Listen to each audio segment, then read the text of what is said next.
I've opened up a new library, a new event, and we haven't made a project yet. But let's pull in this short video I shot on my iPhone outside. Remember, you can go to here, but you can also just drag it into import media.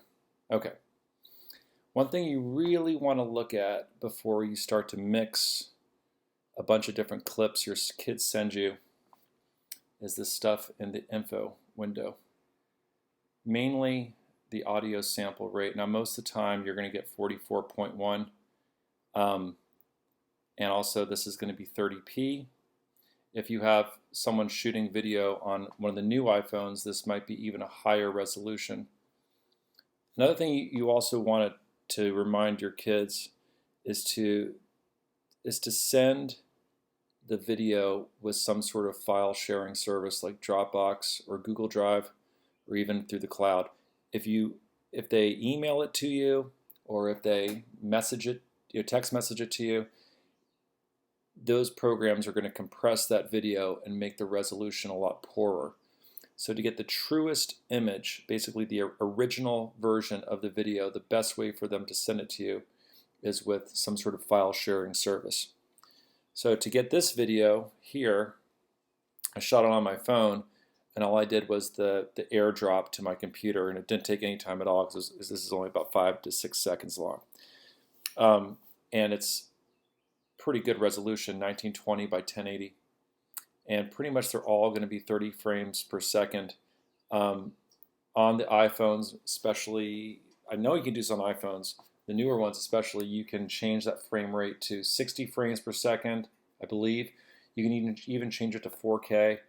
I would recommend not doing that. If you go into your camera settings on your phone, try to just, if you accidentally changed it, go back to the default settings, which is going to be 1080, 30 frames per second.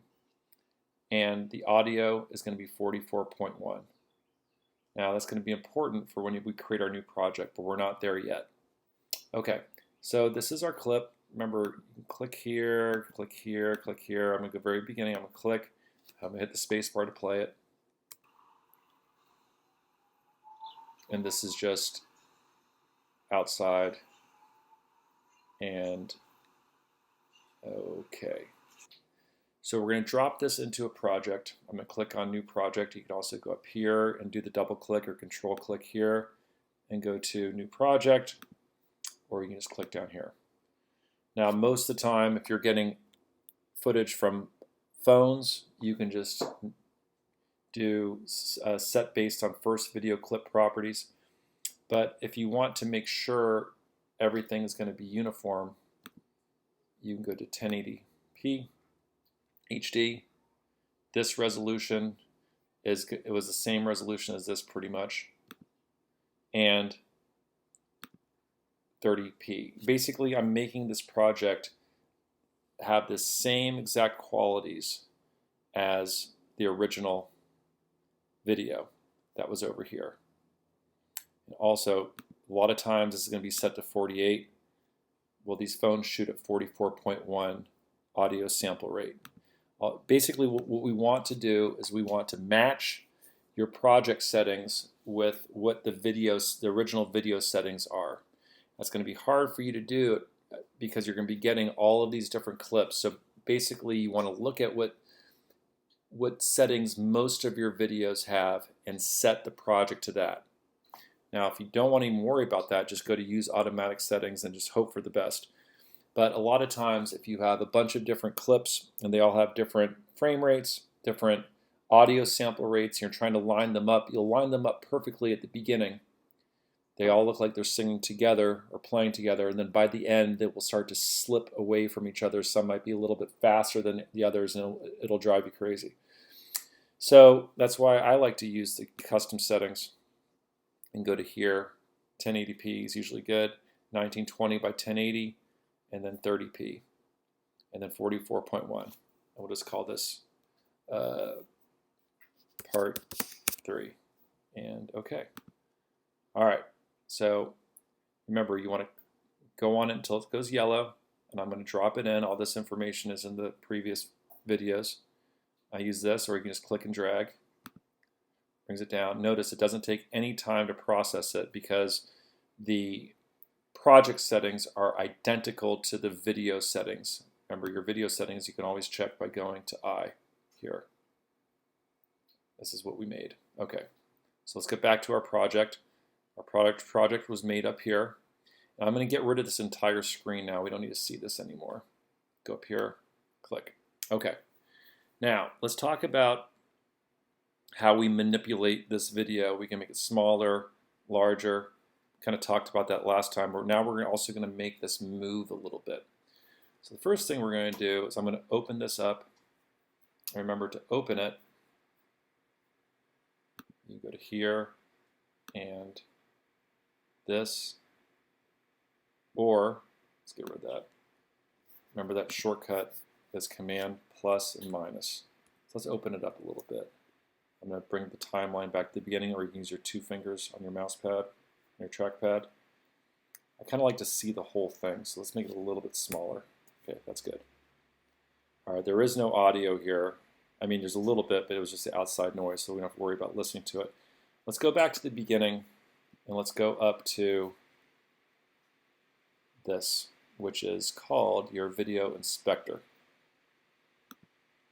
All right, now in this section you can make, remember your scale all, you can make it bigger or smaller. And you scroll down, you can crop the left and right. But all of these moves you can actually give movement to. So let's say you want this clip to start at 100% scale, but maybe by the end you want it to kind of go down to 50%. So what you're going to do, click on it, make sure it's selected, go to the beginning, and what you're going to do is you're going to click on a keyframe. Basically that's telling the computer that this is where your movement is going to begin. So right now if I click on this little plus in the diamond, it's going to tell the computer that it's going to start at 100%, and then whatever happens next, it's going to go to that. I'll show you what I mean. So I'm going to click on this. Okay, computer's processing it. You see these lines up top. Now I'm going to go all the way to the end, and I'm going to click this. I'm going to click the scale, and I'm going to bring it down to 44%. All right, let's let it process. You can always look up here. You can always look at the thin lines on top too. You can't really do anything down there, or else it'll stop processing. All right, so let's go back to the beginning. Remember, a shortcut is function and then arrow left. And let's hit spacebar. Now look what happens to your video. So you've just added some movement to it. It's not zooming in, it's just making the shot that you did on your video smaller and smaller and smaller. All right, now of course if you want to go back to, if you want to reset it, it's this little arrow. So let's reset. Let's go back to the beginning. Now we're going to do something else. Let's make it smaller. Right here. Remember we click this here, which is I believe the transform. And that allows us to and be careful here because you can do some weird stuff if you click on these blue dots. But the middle one, if you click on the middle one, you can click and drag it, and this is changing the position. If you notice, it might take some time, but go to here. I'm going to try to move this image from here down to here during the course of the entire video. Let's wait till it processes. I'm going to click.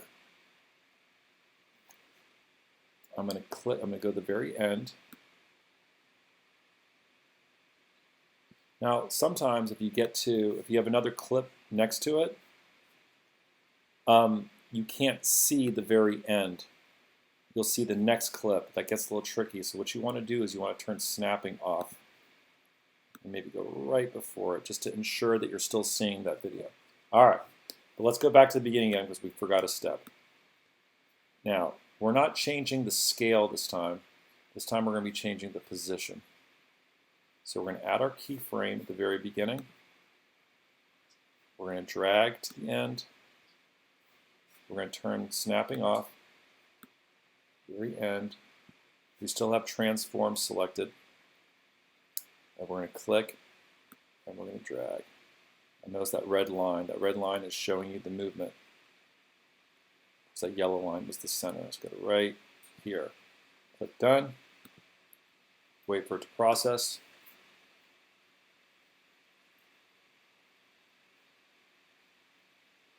Okay. Let's go back to the beginning. Remember, function left, or just click that timeline ruler and bring it back to the beginning, and hit play. And you've added movement to your video.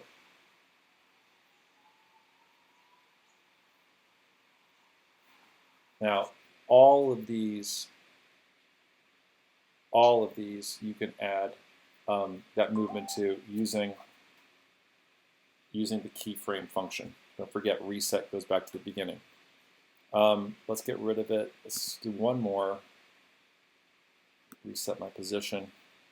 This time I'm going to go back to the beginning. I'm going to turn snapping back on so I make sure I'm right back at the beginning.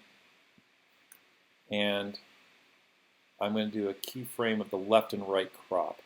I'm going to start here, start here. I always like to turn off snapping when I do this, just a good habit. Go near the very end. I'm going to go, let's see, here to this, and then right to here. So we just see that column. Let it process.